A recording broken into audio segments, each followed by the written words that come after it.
got some drama going on in the country as per usual.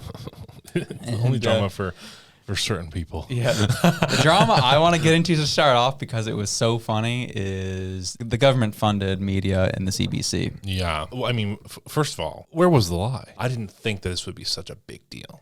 I was considering what happened with the PBS. I think also the BBC as well. Yeah. You know, they got tagged with it as well. I was curious at how CBC was going to react when they got tagged with it. Because neither of those organizations had near the reaction CBC did. Like, not even remotely close. Actually, no, PBS came, it was PBS and NPR. Those. Oh. That's right. They came at them pretty hard. Like, BBC sent a reporter over to Elon Musk to interview him all about it. Right. Mm-hmm. Oh, that's right. And then so everyone was getting all hot and bothered about it. What has been interesting is the fact that CBC and those who claim to be part of the establishment media are out protecting CBC, saying this is egregious, this is disgusting, how dare you? A threat to democracy and if, like, the effects on free speech will be like detrimental sort of thing. Like, it's insane. Mm-hmm. What I think is also interesting is that it said government funded. It didn't say state affiliated. No one said it was state media. No, and well, that was kind of how this all started, right? Was they initially had like the state media tag, and then I think it was BBC, PBS got really upset, and it's like, okay, fine, it's government funded media. Let's change the tag to. Yeah.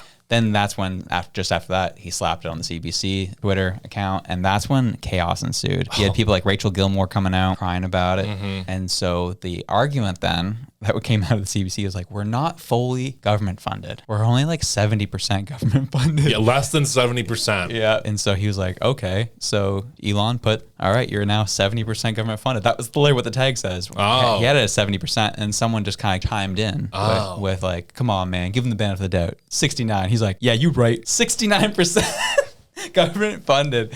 So you got... That's why it happened? That's exactly what happened. Oh, I love that. Yeah, so this is Rachel Gilmore's perspective on it, and who is an ex-reporter of Global News. She's now on her own now. So she retweeted Pierre Poilievre's tweet about CBC being tagged with government-funded media, and she's like, this is beyond disturbing. Conservative leader Pierre Poilievre is calling a national Canadian news organization propaganda and not news. This is a craven attack on the truth, democracy, and accountability. Is the pursuit of power worth it? Gag. Oh...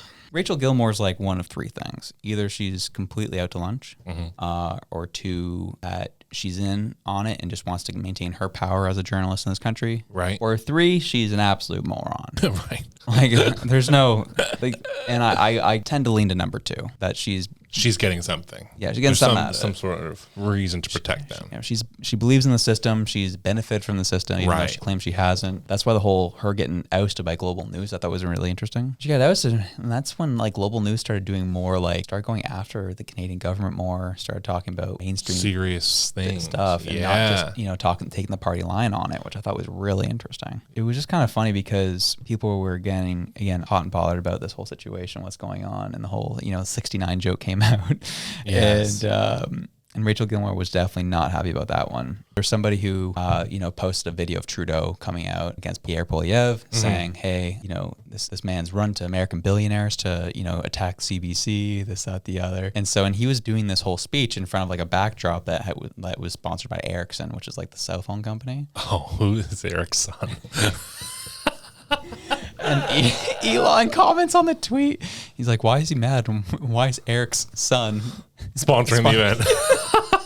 So it's just stuff like that. Like Elon was just like completely and utterly trolling the CBC. And I was here for it because it's been a long time coming. And also the CBC released a bar graph today. Did you see that bar graph? I don't think so.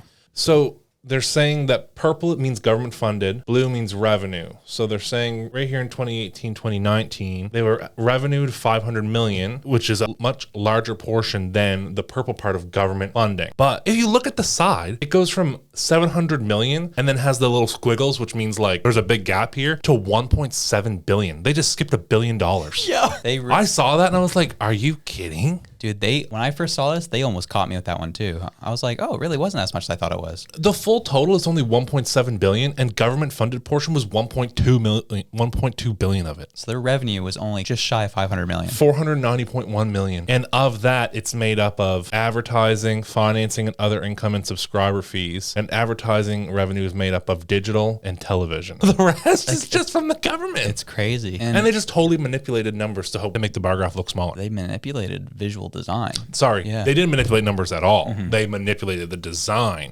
to, I guess, trick us. I mean, why else would you do that? Well, let's think about it. I'll come at you from a UX perspective design. This is what we're taught, is that we always need to visually communicate. People, we read shapes and colors before we ever read words. Yes. That's just naturally the progression we go through. They're preying on that about us. Is like, we'll read the graph and realize, okay, purple, small, blue, big, and then we look at the legend. Yeah, and we look at the legend, and we won't actually look at the numbers on the side. I'll be honest, I was a victim of this myself. When I first saw this, I was like, oh, it's not as much as I thought it was. And then it wasn't until you brought this up right now, I was like, wait a second, what? Oh, you didn't know that's what I was going to say? I did not know that's where we're going with it. Oh. Like, I kind of just like, I saw the graph and I was like, there's something there's off about it, but I didn't have the time to really look into it at the time. Yeah. But now seeing it now, I'm like, shoot, they really just tried to like skew that. It's really stupid because they legally, like, there's advertising practices in Canada which say they legally have to put the number that's backing these graphs. How stupid is it to have a section that's smaller than the blue one and put the revenues right next to each other? Do they think we're dumb? They put 490 million next to 1.213 billion. And the conflicting colors I don't think is helpful either. It was very hard to interpret. Worst design I've seen in my life. And they put the older years first on that end. Yeah.